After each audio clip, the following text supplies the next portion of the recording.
গাই কিনতে গেছে, যাইয়ে সে গাই কিনতে পারিনি, আজকে ঠিকঠাক মতো ফিরে আইছে। এদিকে বউ করছে কি, বউ করছে কুমোর আইছে, কুমোর রাজা মাটি আড়ি আন তো সিলভারের সব হয়েছে, মাটি আড়ি আছে, উনি কেনছে, বহুত কেনছে,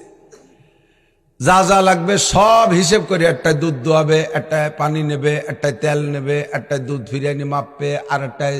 জাল দেবে, আর একটায় দই সাজাবে, আর একটার মধ্যে ঘি থবে, আর একটার মধ্যে মাখন থবে, আর একটার মধ্যে আর একটা থবে, এইভাবে কিনে টিনে একটা বেশি কিনছে। স্বামী বিকেল বেলা গাই কিনতে পারিনি, চলে আসে, আসার কাছে এই কি ব্যাপার এগুলো, কয় তুমি দোয়া গাই কিনতে গেছে, আনার পরে গাই দোয়ানোর পরে এগুলো সব লাগবে না, গাই কিন্তু কিনতে পারিনি। শেষে আসে বলছে তা কোনটা কি জন্য কিনছিস তাই ক, তা পুরো হিসাব দিছে, লাস্টে যে একটা বেশি রয়ে গেছে, গাইটা কি জন্য কিনছিস ক, ওইটা যে কি জন্য কিনছে তার কর কায়দা নেই, এখন ওইটা কয় না, হ্যাঁ কয় এটা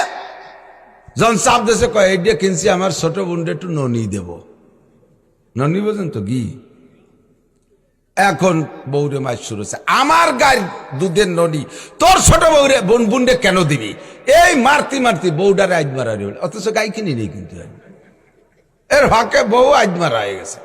এখন দিনের বেলায় বউ মারতেছে, ওর বাড়ির পাশে এক লোকের বেগুনির ক্ষেত, সে লোক অসহ্য হয়ে গেছে, কি এমন একটা সামান্য কথায় তুই দরকার আছে আড়িটার বাড়ো ভেঙ্গি বেলা, বোন বাড়ি দিতে পারবে না, তুই বউ এরকম মারবি কে, কারণ ওর মায়ের দিয়ে ওরও অসহ্য গেছে, ও খানিক না মারতে পারলে বাল টেকতিস না,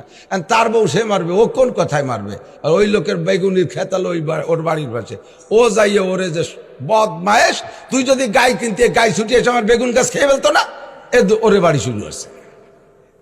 দুডেরে বাড়ায় পাট পাট করে তুই দিচ্ছে, মরে নাই আজ মরে, খানিক পরে উৎস না গাই কিনা যাবে না, কিনার আগে দুইজনে এই পরিমাণ মাই খেলাম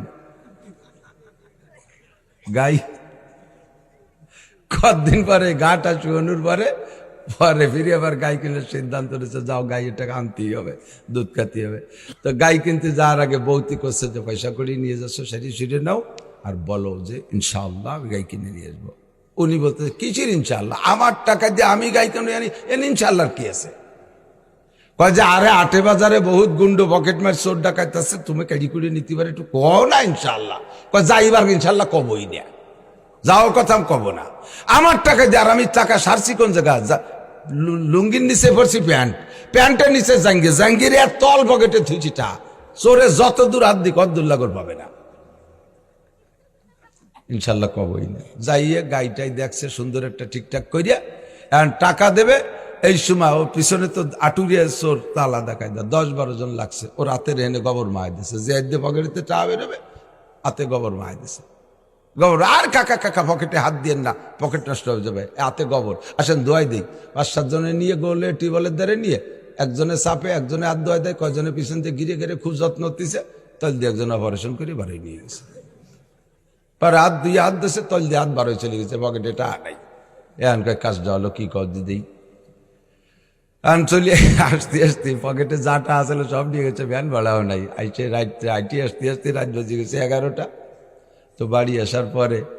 এখন বোর সাথে কোন মুখ দিয়ে দেওয়া হবে, বাইরে এসে ছোট ছোট নক করতেছে, খটখটি দিচ্ছে, বৌতি কয় কে, কয় ইনশাল্লাহ আমি, কি খবর, গাইকো কয় ইনশাল্লাহ কিনি নেই, কেন কেন নাই কে, ইনশাল্লাহ টাকা চলে নিয়ে গেছে, এখন কথায় কথায় ইনশাআল্লাহ। তো ইনশাআল্লাহর সময় মতো একবার বললি দায়িত্ব নিতে কে, আল্লাহ।